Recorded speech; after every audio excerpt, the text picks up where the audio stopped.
우리 하나님께서 오늘 우리 가운데 주신 말씀을 보겠습니다. 누가복음 8장 15절 한 절입니다. 좋은 땅에 있다는 것은 착하고 좋은 마음으로 말씀을 듣고 지키어 인내로 결실하는 자니라. 한 번만 더. 좋은 땅에 있다는 것은 착하고 좋은 마음으로 말씀을 듣고 지키어 인내로 결실하는 자니라. 아멘. 우리 옆에 분들께 또 인사 나눕시다. 오늘도 큰 은혜 받읍시다. 우리 또 서로에게 우리 용기를 주면서 두 주먹을 불끈 쥐고 끝까지 승리합시다. 아멘. 우리 황찬호 선교사님, 김인경 사모님은 우리가 10월 31일 지금도 기억하고 있어요. 10월의 마지막 밤을, 10월의 마지막 날에 주일 대예배 때 선교사 파송 예배를 우리가 드리기로 되어 있습니다. 그래서 총회 선교국에서 선교국장님이 또 오시고 우리가 그날 우리가 파송하게 되는데, 여러분 마음속에 두시고 우리 선교사님 네 분 또 성령 충만할 수 있도록, 그 또 파송 예배가 은혜로울 수 있도록 여러분 또 더불어서 기도해 주시기 바랍니다. 성경은 하나님의 나라와 우리의 마음이 매우 깊은 관계가 있다고 계속해서 언급하고 있습니다. 예수님께서는 제자들에게 하나님의 나라가 여기 있다 저기 있다 하지 말라, 하나님의 나라는 너희 안에 있느니라 말씀하세요. 그런가 하면 마태복음 5장부터 7장까지 다루고 있는 하나님의 백성들의, 천국 백성들의 삶의 윤리를 다루고 있는 바로 산상수훈 가운데 첫 번째 주제가 팔복인데, 그 가운데서도 첫 번째로 들려주신 복에 관한 말씀이 무엇입니까? 심령이 가난한 자는 복이 있나니 천국이 저희의 것임이라. 즉 마음이 가난한 자들은 복이 있나니 천국 곧 하나님의 나라가 그들의 것이다 라고 말씀하신 것입니다. 그런가 하면 사도 바울도 하나님의 나라는 먹는 것이나 마시는 것이 아니라 하나님의 나라는 성령 안에서 누리게 되는 의와 평강과 희락이라고 우리에게 들려주고 있습니다. 이와 같이 하나님의 나라는 우리들의 마음과 깊은 관계가 있어요. 지난주에 우리는 씨 뿌리는 자의 비유 가운데 세 가지 밭과 이 세 가지 각각의 그 밭이 어떤 마음을 의미하고 있는가를 우리가 함께 나눠보았습니다. 이 씨 뿌리는 자의 비유를 통해서 주님이 들려주고자 하는, 다루고 있는 핵심적인 주제가 무엇입니까? 천국의 비밀을 아는 것이 너희에게는 허락되었으나 저들에게는 허락되지 아니하였다고 하는 기이한 말씀을 들려주세요. 즉 이 씨 뿌리는 자의 비유가 하나의 비유나 단순한 이야기가 아니라 그 안에 하나님의 나라의 비밀, 천국의 비밀이 담겨있는 바로 기이한 말씀이라고 하는 것이죠. 그래서 하나님의 나라는 그 나라에 관한 말씀을 듣고서 그것을 받아들이는 마음에 따라서 전혀 다르게 결실하게 된다고 하는 것입니다. 똑같은 씨지만 밭에 따라서 전혀 다르게 결실하는 것처럼 똑같은 하나님의 나라에 관한 말씀인데도 받는 마음에 따라서 전혀 다르게 열매를 맺게 된다고 하는 그런 주제인 것이죠. 성경은 말씀을 듣는 것이 다만 귀에 관한 문제가 아니라 사실은 듣는 마음에 관한 문제라고 계속해서 강조하고 있습니다. 우리가 귀는 열고 있지만 마음을 닫고 있으면 아무것도 들릴 수 없고 깨달을 수 없다고 하는 거죠. 모든 사람들이 다 귀를 열고 있다고 들리는 것이 아니라 오직 들을 귀 있는 자들이 듣고 깨닫게 된다고 하는 것입니다. 그래서 진실로 하나님의 나라에 관한 소중한 말씀을 귀로 듣고 또한 마음으로 듣는 사람이 복이 있다고 하는 것입니다. 말씀이 귀로만 들려지는 말씀이 아니라 마음으로 깨달아지는 은혜가 있기를 주님의 이름으로 축원합니다. 씨 뿌리는 자의 비유에 등장하는 첫 번째 길가와 같은 밭은 어떤 마음이었습니까? 길가와 같은 마음은 밭과 밭 사이에 나 있는 그 길이 사람들이 다니는 그 발자국에 의해서 단단해지고 또 굳어진 것처럼, 귀로는 말씀을 듣고 있지만 사람들이 들려주는 많은 말들과 생각들, 그리고 세속에 흐르는 많은 풍조와 교훈들, 그리고 세속적인 철학과 가치관들로 마음이 굳게 단단하게 다져져 있는 그 굳어진 강파감 때문에 하나님의 말씀이 들어갈 틈이 없는 굳어진 마음을 의미한다고 여러분에게 말씀드렸어요. 그래서 결국 이렇게 굳은 마음 때문에 깨닫지 못한 그런 말씀들은 새들이 나와서 그 말씀을 쪼아서 다 먹어버린다고 하는 거죠. 그렇다면 여러분, 사람들의 마음에 뿌려진 천국에 관한 이 놀라운 말씀들을 갑자기 다가와서 그 모든 말씀의 씨앗들을 가로채서 쪼아 먹어버리는 그 새의 정체성은 무엇이었습니까? 바로 그 정체는 사탄이요 마귀였습니다. 왜 사탄이 그 마음속에 말씀을 빼앗아 가버리는 것입니까? 저희로 듣고 믿어서 구원을 얻지 못하게 하려고, 즉 저희로 듣고 믿어서 구원 얻지 못하게 하려고 천국에 관한 말씀을 마음에서 다 빼앗아가 버린다고 하는 거죠. 두 번째, 흙이 얇은 돌밭과 같은 마음, 어떤 마음이었습니까? 말씀을 들을 때는 즉시로 기쁨으로 받다가 말씀으로 인하여서 핍박과 환난이 찾아올 때에 뿌리가 없어서 무너진 자요 라고 소개하고 있습니다. 말씀을 듣는 현장에서는 은혜 자체예요. 그런데 삶의 현장으로 돌아가서 그 말씀으로 인하여서 핍박과 환난이 다가올 때, 그리고 말씀을 지켜내기 위해서 무엇인가 대가를 지불해야 될 상황이 발생하게 되면 곧 넘어져 버린다고 하는 거죠. 듣는 것은 좋은데 말씀을 그대로 살아가면서 치러야 될 대가는 부담스러운 거죠. 대가를 지불하기는 싫은 거예요. 그래서 대가를 치러야 할 말씀들은 다 골라내고 내 입맛에 맞는 그 말씀만 골라먹게 될 때 그 사람은 좋은 열매를 맺을 수 없게 된다고 하는 것입니다. 영적인 편식으로 인해서 건강한 신앙을 가질 수 없게 된다고 하는 것을 경고하고 있는 말씀인 거죠. 세 번째, 가시떨기밭과 같은 마음은 어떤 마음입니까? 말씀을 듣고 신앙생활을 잘 해가다가 세상의 염려와 재리의 유혹이 찾아올 때 그것들의 기운에 말씀이 눌려가지고 결실하지 못하는 마음이라고 가르쳐주고 있어요. 마음의 무게중심이 이 세상에 그리고 재물에 기울어가면서 더 이상 성장하지 못하고 성숙하지 못하는 그런 상황입니다. 하나님이냐 세상이냐, 하나님이냐 재물이냐 하는 이 선택에서 결정적으로 그 문제 앞에 서면 여지없이 무너져버리는 그런 사람을 빗대어서 들려주는 비유입니다. 그렇다면 마지막으로 주님께서 우리에게 들려주시는, 저와 여러분이 정말 그런 마음을 갖기 원해서 주님이 이 아침에 들려주시는 옥토와 같은 그 밭은 어떤 밭이며 어떤 마음일까요? 어떤 마음이기에 똑같은 하나님의 나라에 관한 이 말씀의 씨앗이 뿌려졌는데 거기에는 30배, 60배, 100배의 결실을 그렇게 풍성하게 맺게 되는 것일까요? 좋은 밭, 좋은 마음, 어떤 사람일까요? 첫 번째로는 착하고 좋은 마음을 가진 사람입니다. 누가복음 8장 15절 오늘의 본문 말씀 다시 한번 크게 함께 읽습니다. 좋은 땅에 있다는 것은 착하고 좋은 마음으로 말씀을 듣고 지키어 인내로 결실하는 자니라. 옥토가 가리키는 마음은 착하고 좋은 마음이에요. Noble and good heart, 존귀하고 선한 마음. 그렇다면 착하고 좋은 사람이란 어떤 사람일까요? 그냥 마음이 단순하게 착한 사람이 좋은 사람입니까? 마음이 착하다고 저 사람은 법 없이도 살 수 있는 사람이라고 많은 사람들로부터 칭찬을 받는 사람들 가운데서도 복음을 완강히 거부하고 하나님의 말씀에 대해서 완전히 마음을 사로잡고 그렇게 강팍하게 살아가는 사람들이 얼마나 많습니까? 그래서 착하고 좋다고 하는 그 평가는 사람으로부터 나는 것이 아닙니다. 정말 착하고 좋다고 하는 평가는 하나님께로부터 날 수 있는 것이며 그것은 지극히 영적인 문제인 것입니다. 오늘 성경이 들려주고 있는 착하고 좋은 마음이란 먼저는 하나님의 말씀을 들을 때 말 그대로 하나님의 말씀으로 듣는 마음이 좋은 마음입니다. 우리가 누군가로부터 어떤 말을 들을 때요, 조용히 한번 생각해 보세요. 사실 그 말이 가지고 있는 어떤 깊은 의미를 묵상해 보기보다는 그 말을 누가 하느냐에 따라서 오히려 무게를 두고 듣기도 하고 오히려 경홀하게 여기고 홀대하며 흘려버리기도 한다는 것이죠.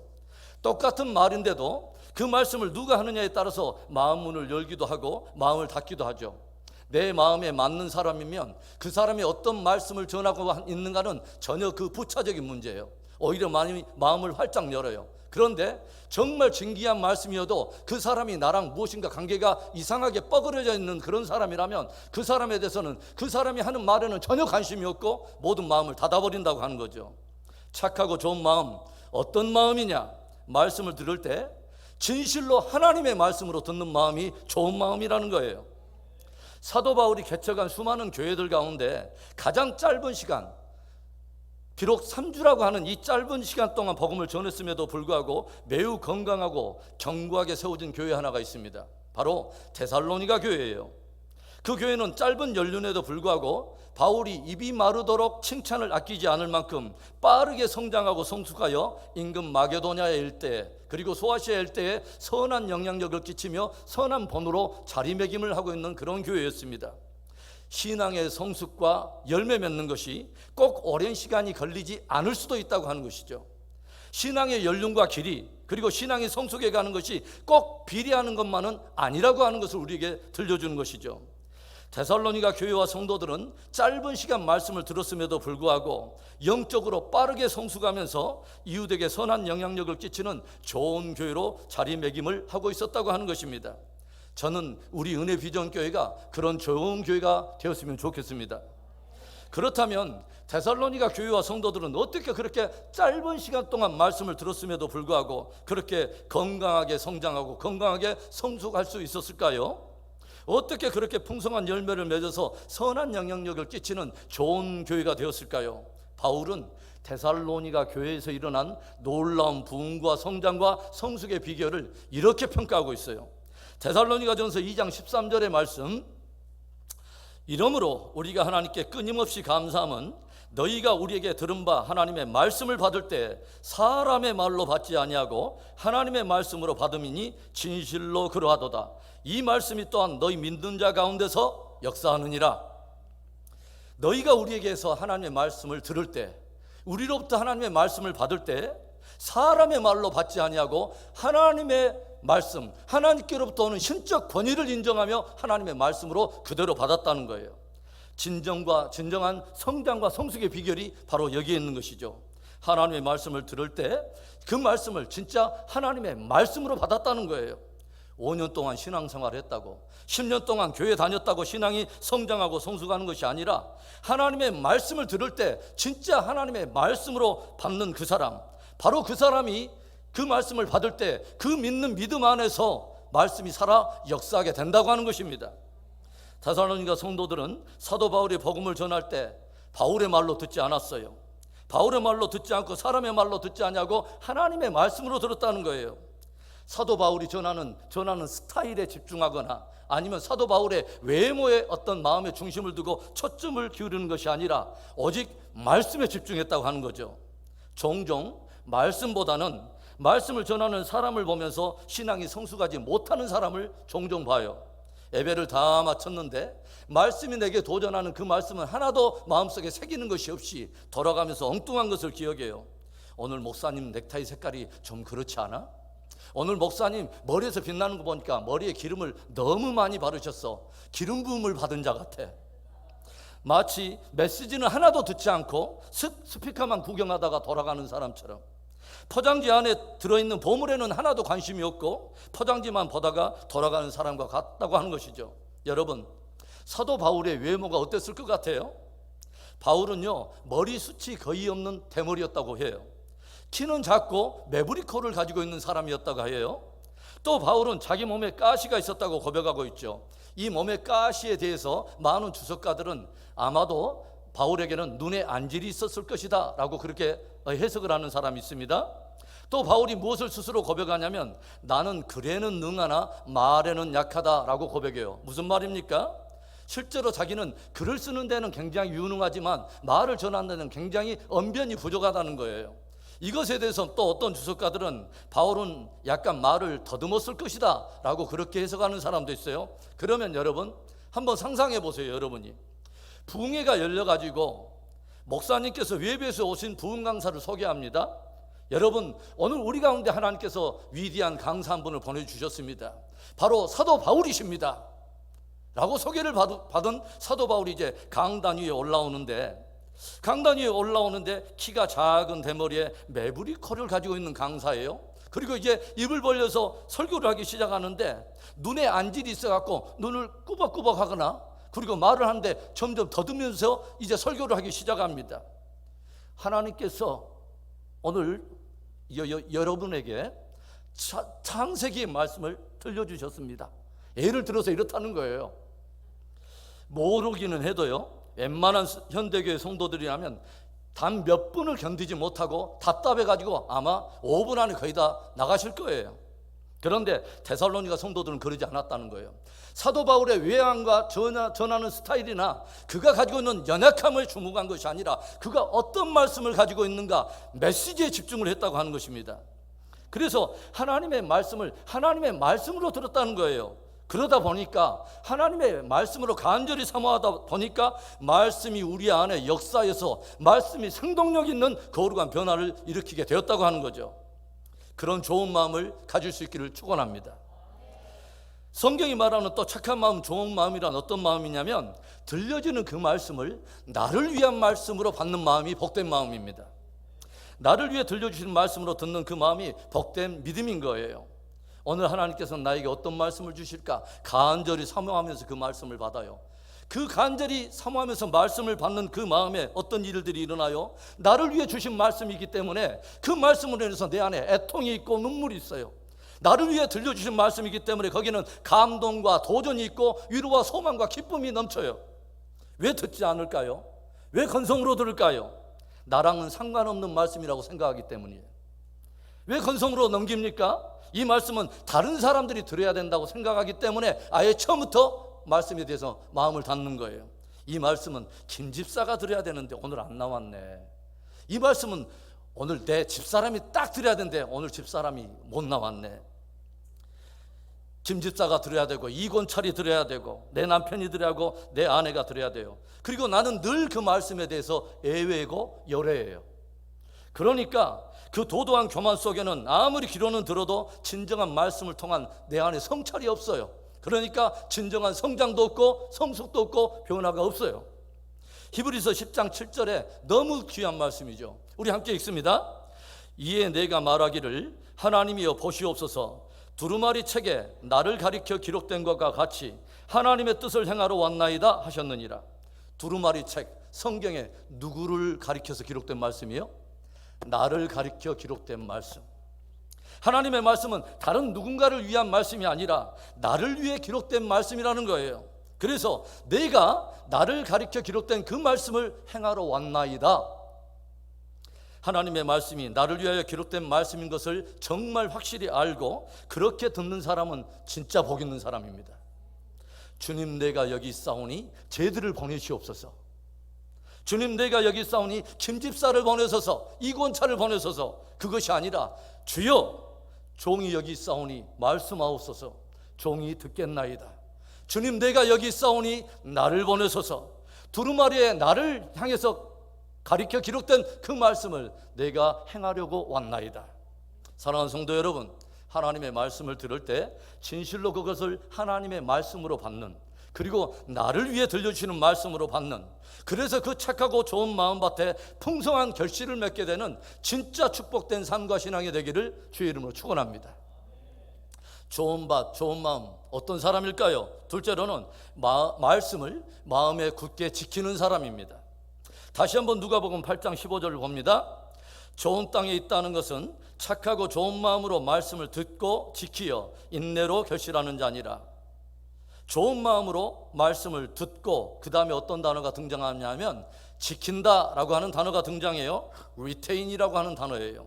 마음에 두고 깊이 간직한다라고 하는 그런 뜻이죠. 귀로 들은 말씀을 머리에서 이제 가슴으로 가지고 내려와서 그것을 마음에 굳게 새긴다고 하는 거예요. 사도 바울이 데살로니가에서 복음을 증거한 이후에 곧바로 이동해서 그 다음 마을로 가서 복음을 전하게 되는데 바울은 바로 그 마을에서 참으로 보배롭고 존귀한 사람들을 만나게 돼요. 바로 그 사람들이 베레아 사람들입니다. 이 베레아 사람들이 어떤 사람들이었는가에 대해서 성경은 이렇게 평가해요. 사도행전 17장 11절의 말씀. 베레아에 있는 사람들은 데살로니가에 있는 사람들보다 더 너그러워서 간절한 마음으로 말씀을 받고 이것이 그러한가여 날마다 성경을 상고하므로. 베레아 사람들은 데살로니가 사람들보다 더 너그러웠다라고 기록해요. 더 너그러웠다고 하는 그 의미가 오지랖이 넓다 이런 뜻이 아닙니다. 조금은 그 의미가 정확히 다가오지 않는데요, 이전에 개역 한글 성경에는 어떻게 표현하냐면 더 신사적이어서라고 하는 그런 표현을 썼어요. 사실은 여기까지만 해도 그 의미가 아직까지도 우리가 묘연해요. 그런데 영어 성경에는 이렇게 표현하고 있어요. More noble character. 그러니까 더 존귀한 기질, 더 보배로운 성품이라는 그런 뜻을 가지고 있어요. 데살로니가 사람들보다 베레아 사람들은 훨씬 더 너그러워서, 더 신사적이어서, 더 존귀한 기질과 성품을 가지고 있어서 그 다음에 어떻다고요? 간절한 마음으로 말씀을 받고 이것이 정말 그러한가 하여 날마다 성경을 상고함으로. 상고라고 하는 뜻이 무슨 뜻일까요? 원어를 보니까 깊은 열정을 가지고 살피다, 그 열정을 가지고 연구하며 새긴다라고 하는 뜻이에요. 말씀을 듣고 그냥 흘려버리는 것이 아니라 말씀을 듣고서 정말 그 말씀이 그러한가 하여 날마다 집에서 이 말씀을 가지고 깊이 묵상해보고 연구해보고 마침내 그 말씀을 내 마음에 새겼다고 하는 거죠. 이 사람이 영적으로 볼 때는 존귀한 기질의 사람이요, 진짜 보배로운 성품을 가지고 있는 그런 사람이라는 거예요. 말씀을 듣고서 이것을 간직하지 못할 때 어떤 존재가 다가와요? 마귀와 사탄이 와서 그 말씀을 빼앗는데 그들이 빼앗지 못하도록 그 말씀을 내 마음에 굳게 가지고 와서 지키며 새기는 사람, 이 사람이 참으로 존귀한 기질의 사람이라는 거죠. 여러분, 말씀을 듣고 그냥 흘려보내지 않고 정말 그 말씀이 그러한가 하여 성경을 깊이 묵상해보는 귀한 성품과 기질이 저와 여러분 안에 있기를 축복합니다. 구약 레위기를 보면요, 정결한 짐승과 부정한 짐승을 나누는 그런 내용이 나오죠. 정결한 짐승으로서 이스라엘 백성들이 먹어도 되는 그런 짐승들은 어떤 짐승이었냐면, 먼저는 굽이 갈라져서 쪽발을 가지고 있거나, 두 번째는 색임질을 하는 짐승이 좋은 짐승이고, 이것이 정한 짐승으로 분별이 되면서 먹어도 좋은 짐승으로 기록하고 있어요. 약대나 나귀가 부정한 짐승으로 분류되고 있는 그 이유는 그들은 색임질을 하지만 사실은 굽이 통굽을 가지고 있고서 쪽발을 가지지 않았기 때문에 부정한 것입니다. 그런데 반대로 돼지는 굽은 갈라서 쪽발을 가지고 있지만 무엇을 하지 못하냐면 색임질을 못하기 때문에 부정한 것이 되어서 사람들이 먹지 못해요. 그러니까 구약적 개념으로 보면 색임질을 못하면 됩니까, 안 됩니까? 안 되지. 색임질을 하는 짐승이 정한 짐승이요, 색임질을 하지 못하는 것은 부정한 것이었습니다. 우리가 음식을 먹은 후에 이미 삼킨 것을 다시 오욕질을 해가지고 기어내서 그것을 또 씹고 그것을 음미하면서 먹으면 보는 사람은 굉장히 혐오스럽고 느끼하게 여겨지지만 영적으로는 그렇지 않다는 거예요. 영의 양식은 오히려 씹고 삼켜서 그것을 자꾸 기어내서 또 다시 그것을 깊이 음미해보고 또 삼키고 또 기어내서 이것을 자꾸 씹고 마침내 이것을 마음에 새기는 그 사람이 보배로운 사람이라는 거예요. 그것이 바로 존귀한 마음이요, 좋은 영적 기질이라고 하는 거죠. 150개의 시편의 서두에 기록된 시편 1편에서는 복 있는 인생이 어떤 인생이라고 우리에게 들려줍니까? 오직 여호와의 율법을 즐거워하여 그것을 주야로 묵상하는 자로다. 하나님의 말씀을 즐거워해요. 늘 듣기를 즐거워하고 배우기를 즐거워하면서 그 마음속에 말씀 두기를 즐거워하는 그 사람이 참으로 복 있다는 거죠.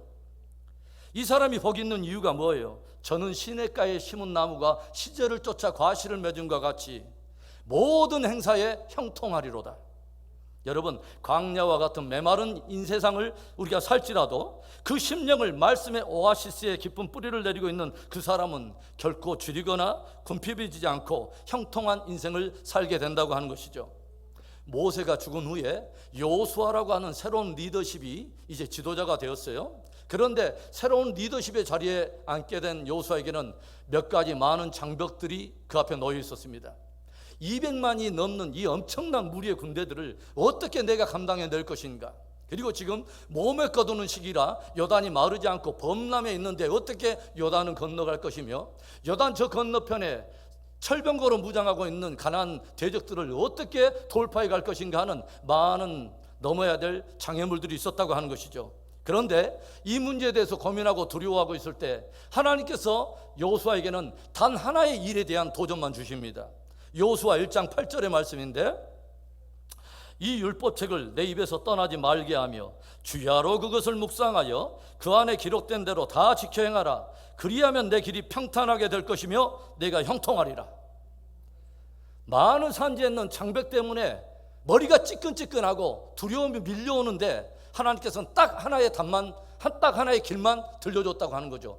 이 여호와의 율법책을 네 입에서 떠나지 말게 하며 그것을 네 마음으로 묵상하며 기록된 대로 다 지켜야 하라. 그리하면 네가 형통하리라, 평탄케 되리라. 여호수아는 이 말씀을 붙들었어요. 그래서 늘 그 입으로 여호와의 말씀을 읊조리면서 떠나지 않게 했어요. 그 말씀을 지식에서 머리에서 가슴으로 끌어안고서 이 말씀을 지키도록 전심을 기울이고 말씀에 기록된 대로 행하려고 몸부림칩니다. 그랬더니 그는 제2세들을 이끌고 보란듯이 요단을 건너서 가나안에 진을 치고 있는 모든 대적들을 다 돌파해버리고 그 땅을 기업으로 차지하는 영광을 누리게 되었다고 하는 거죠. 여러분, 성경을 가까이 하십시오. 나뿐만이 아니라 내 자녀들과 더불어서 성경을 가까이 하십시오. 함께 성경을 읽고 함께 성경을 묵상하고 깨달은 감동들을 자녀들과 함께 나눠보세요. 대장금 이야기만 하지 말고, 영화와 드라마만 이야기하지 말고, 주옥과 같은 하나님의 말씀을 가지고 이 말씀으로 내가 깨달은 나의 감동과 이 말씀대로 내가 실천했더니 하나님의 수준으로 내가 경험했던 놀라운 간증과 기적의 역사들을 함께 나눠보세요. 그 말씀이 우리 자녀들을 굳게 세워주고 어두워지는 이 세대의 한복판에서 살고 있는 우리의 자녀들을 죄악에 빠지는 것이 아니라 거룩한 삶으로 이끌어주고 마침내 주의 이름을 높이는 축복된 인생으로 이끌어 가게 될 것입니다. 주의 말씀은 내 발의 등이요 내 길의 빛이니이다. 시편 119편 9절과 11절의 말씀, 청년이 무엇으로 그의 행실을 깨끗하게 하리까? 주의 말씀만 지킬 따름이니이다. 내가 주께 범죄하지 아니하리 하여 주의 말씀을 내 마음에 두었나이다. 내가 주께 범죄하지 아니하리 하여 주의 말씀을 어디에다 둬요? 내 마음에 두었나이다. 내 마음에 두었나이다. 사랑하는 성도 여러분, 성경을 배우고 연구하고 묵상하는 가운데 여러분 시간을 많이 투자할 수 있기를 바라요. 주일 예배, 수요 예배, 새벽 예배 간절히 말씀하면서 한번 마음을 두고 한번 여러분 말씀을 청정해 보세요. 하나님의 말씀을 마음에 굳게 지켜서 풍성한 열매를 맺게 되는 좋은 밭, 좋은 옥토와 같은 저와 여러분의 신앙과 삶이 되기를 주의 이름으로 축원합니다. 좋은 밭, 좋은 마음, 어떤 사람일까요? 마지막 세 번째로 인내로 열매를 맺는 사람입니다. 씨 뿌리는 자의 비유를 통해서 주님이 우리에게 기대하고 있는 것이 무엇이라고 생각하세요? 묵은 마음을 말씀으로 기경해서 마침내 궁극적으로는 우리의 삶이 변화되는 것입니다. 다시 한번 누가복음 8장 15절 한 번만 더 읽겠습니다. 좋은 땅에 있다는 것은 착하고 좋은 마음으로 말씀을 듣고 지키어 인내로 결실하는 자지라. 우리가 말씀을 들을 때 듣는 것 자체가 목적일 수는 없어요. 듣는 것 자체가 목적이라면 그것은 진짜 말 그대로 지식일 뿐이에요. 성경을 공부할 때도 그 자체만이 목적일 수는 없어요. 1:1 제자 훈련, 베델 성경 공부, 성서 지리 연구, 인물별 성경 공부, 각권별 주제 연구. 그래서 어땠다는 것입니까? 마지막 결론이 뭐예요? 항상 말씀의 결론은 순종이어야 합니다. 말씀이 씨앗이기 때문에 씨앗이 심겨진 그곳에서 결실하는 것은 결국은 순종인 것입니다. 우리들이 회개에 대한 주제를 연구했습니다. 그래서 각 시대별로 어떤 회개운동이 일어났는가를 우리가 주제별로 연구를 했어요. 그런데 정작 회개하지 않는다면 다만 지식일 뿐이에요. 공허한 지식일 뿐이에요. 기도에 대한 성경 연구를 많이 했습니다. 조지 뮬러가 가지고 있는 기도의 패턴과 히스기야와 그리고 한나가 가지고 있는 기도를 연구했습니다. 그런데 정작 기도하지 않아요. 공허한 지식일 뿐이에요. 섬김과 사랑과 용서에 대한 성경 공부했습니다. 그런데 섬기지 않아요. 사랑하지 않습니다. 용서하지 않아요. 용서의 인색이에요. 다 공허한 지식일 뿐이에요. 성도에 합당한 언어 생활을 우리가 함께 연구하고 설교를 듣고 경청했습니다. 그런데 여전히 오늘 나는 험담하고 있고 입만 열면 비난하고 조롱하고 부정을 늘 전달하는 자가 되고 당을 짓는 그런 일을 하고 있다면 공허한 허탄한 지식일 뿐이에요. 종말의 징조와 마지막 시대에 되어질 많은 마지막 세대의 패러다임을 우리가 연구했다고 합시다. 그러나 정작 종말론적인 삶을 살아내지 않는다면 아무것도 아니에요. 말씀을 듣는 이유는 그냥 듣기 위해서가 아니에요. 지키고 열매를 맺기 위해서 말씀을 연구하는 것입니다.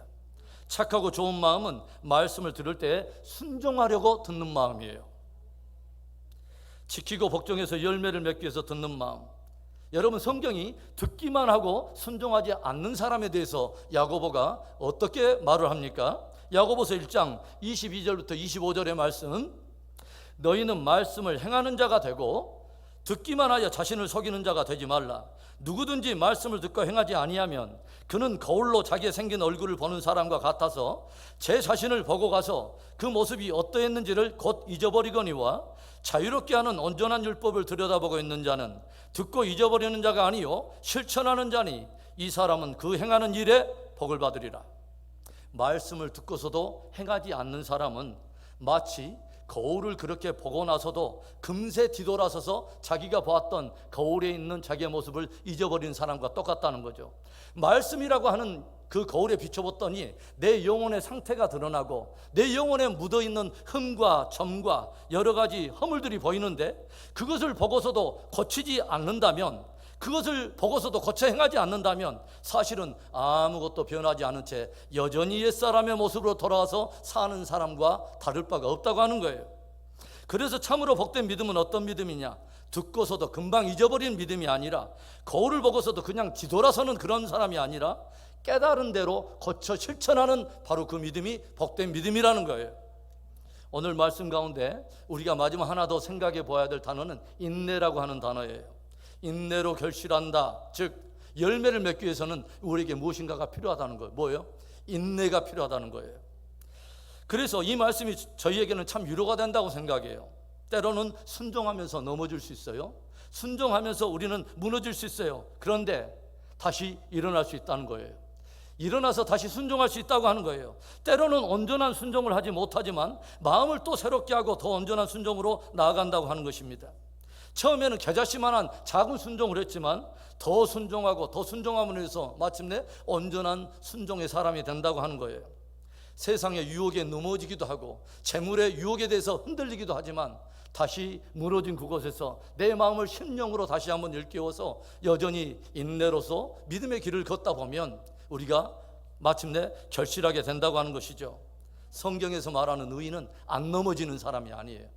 성경이 말하는 의인은 안 무너지는 사람이 의인이 아니에요. 오히려 의인은 7번 넘어지나 8번 일어나 주의 길을 걷는 사람입니다. 넘어질 수 있어요. 무너질 수 있어요. 그러나 포기하지는 않아요. 왜냐하면 우리를 붙들고 계시는 주님이 우리를 포기하지 않기 때문이에요. 사망이나 환난이나 핍박이나 공고함이나 칼이라 그리스도 예수 안에서 우리를 사랑하시는 이로 말미암아 우리가 넉넉히 이기느니라.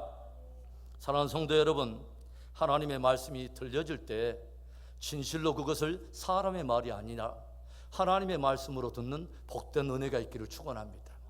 그 말씀이 나를 위해 들려주시는 귀한 말씀으로 사모하여 들을 수 있는 은혜가 있기를 축원합니다. 또 하나님의 말씀이 들려질 때 그것을 흘려보내지 않고 그것을 내 가슴으로 가져가 마음으로 새기며 깊이 묵상하며 굳게 지키는 복된 은혜가 있기를 축원합니다. 하나님의 말씀이 들려질 때 순종하여 열매 맺고 인내하여 결실하는 참으로 복된 저와 여러분의 삶이 되기를 축원합니다. 묵은 밭을 기경하여 좋은 밭, 좋은 옥토가 되게 하여 하나님의 말씀이 떨어질 때마다 열매 없는 그런 신앙이 아니라 30배, 60배, 100배의 풍성한 열매를 맺어서 진짜 우리에게 말씀을 들려주시는 그 하나님을 영화롭게 하는 복된 저와 여러분의 신앙이 되기를 주의 이름으로 축원합니다.